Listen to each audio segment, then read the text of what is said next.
Cardano finally gets its much-needed Chang hard fork upgrade soon, but what does this mean for Cardano's price? Is this a buy the rumor, sell the news event? What will 2024 have in store for my favorite coin? It's time to discover crypto. All right, folks, we're in the fourth of 5 eras here. We can see right now we're in the Basho era. We've left Byron, Shelley, and Gauguin behind us. We're in Basho right now, and Voltaire is in the future. But what does this mean? Basho, Chang hard fork. The phases right here are pretty well explained. This is by Gemini.com. Basho is going to be focused on scalability and interoperability. This is going to be huge just for making Cardano scale more easily. So it can compete with Polygon, Solana, and some of these higher transactions per second, faster cryptocurrencies that it has to compete with. After that, we're going to have the Voltaire phase, which is going to be the most exciting. This is where it is no longer going to be ran by IOG. It will be fully governed by you, me, and the Cardano community itself. Cardano community member Chris O did a really good breakdown. This is the tweet right here. This is where we're at right now. Q1 2024. We're in 2024, folks. The Chang hard fork. Well, let's break down what the Chang hard fork is actually going to do and what you should do with your Cardano in anticipation. We're going to be looking at Ethereum as a previous test case. I think there's going to be a lot of similarities, but you can see right here, scheduled first half of the year. We don't know if it's Q1 or Q2. If everything goes smoothly, Q1 for sure. And the article does a good job breaking down this tweet thread, but let's just go to this tweet thread. This is from Emergo, and it's the founding entity of the Cardano blockchain, and they had a really good explainer here, but I'm going to briefly go over it, and then tweet number 4 is what really piqued my interest here. You can see, all right, minimum viable community-run government. That sounds great, especially if you like decentralization. We keep reading, and you can see that we're getting closer and closer to serious governance changes, all right? And more tokenization. This is going to be huge for DeFi, NFTs, and more. But this is the tweet that got me excited. More third-party dApp development. More than 150 have launched. That doesn't get me excited. We're invested in those. We got Cardano videos that we shared, and we've talked about several of these projects. This is the number that gets me excited.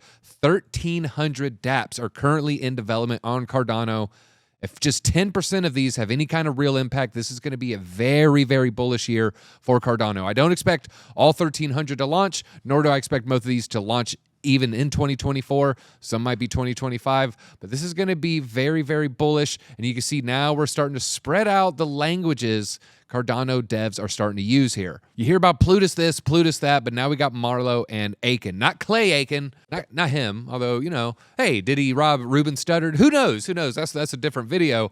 But this is going to be very, very big as we just get more developers able to build on the ecosystem. One of the main issues Cardano has is just the few people know Plutus.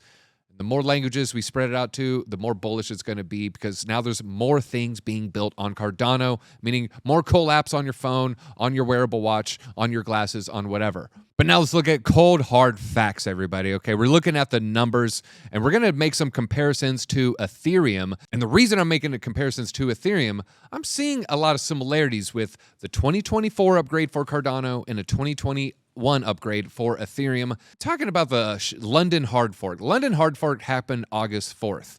But the funny thing about the London hard fork is this was in the midst of consecutive green candles. So this is from July 21st to August 1st. So the hard fork hasn't even happened at the time of this article. It was 3 days away. And they're saying, look, we've had a lot of green candles. Is this going to be a buy the rumor, sell the news event? Just like what's going to happen with Cardano in 2024 with the Chang hard fork. Okay, I'm seeing a lot of similarities with the London upgrade on Ethereum and the Chang hard fork on Cardano. Now let's actually look at the price action of that time. These are the candles. So this is, August 21st. You can see it. Okay, we start getting green. All right, they write the article. All right, this is August 1st. They're writing the article. They're getting ready for the FUD. It's about to happen. The dump's about to happen. But wait a minute, article drops.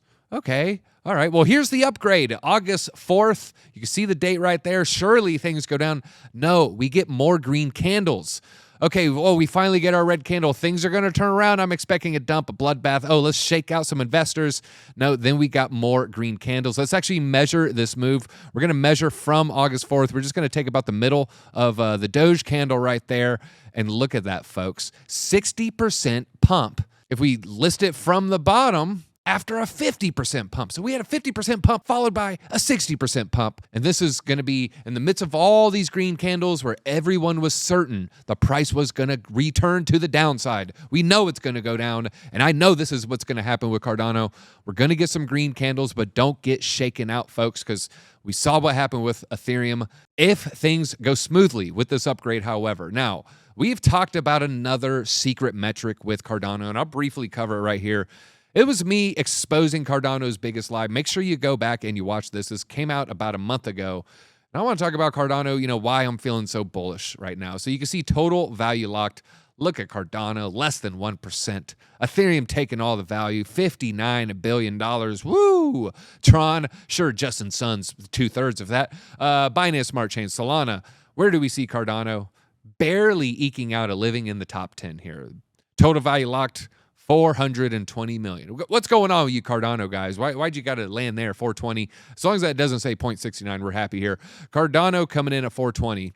But that's actually a lie, folks, because I'm going to tell you why. If you watch this video, you heard me explain it. Liquid staking, the way they measure that is not entirely accurate, not entirely telling the whole story here. And I looked, all right, so currently, this is a little bit older, 22.2. Right now, Cardano has about 35 billion tokens in circulation. If we take some of these numbers here, all right, so what is the amount? 62%. Okay, so that at the time then, it came out about 22 billion. Well, we did a little bit of math. Okay, all right, well, let's just take about 2/3. What does that give us? We're right around 23 billion Cardano tokens floating around, and we're going to round down. We're not going to go high. We're just going to put 60 cents. And so right now we have a certain amount of Cardano that is staked. Roughly 2/3 of the 35 billion gives us 23 billion Cardano staked natively on chain. This 23 billion Cardano is not counted in TVL. In fact, if we were to do the math, at 60 cents, 23 billion, $13.8 billion. Where does that put us in the DeFi Llama category? Wow, look at that, number 2 chain.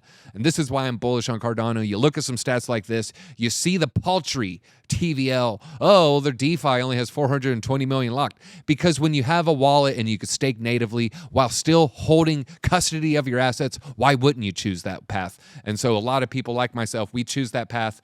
I have some DeFi plays. I got some liquidity pool tokens floating out there. I got my Cardano working for me. But the majority I just have staked through the wallet because it's safe. And so right now with Cardano, we'll just round down and say $10 billion in TVL. That is the true number. Cardano's the number 2 chain when it comes to, value locked up within the ecosystem. So I'm very, very bullish on Cardano. I feel like we're having a very, very strong year. And again, folks, I just want to warn you, don't get shaken out by buy the rumor, sell the news narratives. Sure, it usually plays out. But when it doesn't play out, you might end up losing out on a 60% gain. You tell yourself, I'm going to take some profits. I'm going to buy that Cardano cheap. Oh, I can't wait to get that cheap Cardano. What if it never becomes cheap? What if it skyrockets another 60%? It was $1 at the time. You're like, it'll drop back down to 70 cents, 80 cents. And then it goes to $1.60 and it never goes below $1 again. Don't be that person. Don't get stuck on the sidelines. Don't look like some weird cartoon with your pockets empty and lint out and you're just sitting here wondering what happened. Why did this happen? Because you got shaken out. Don't get shaken out in the markets. All right. That is my only message for today. The upgrade is going to be huge. As we get deeper into the Basho phase and you start seeing more about parallel account models and just hear more and more people talking about the parallelization of crypto assets, just know Cardano's ahead of the curve just like they've always been. So just stay calm. Keep those Cardano bags packed. That's all I got. And I'm Deezy. I'll see you in your ADA at the top.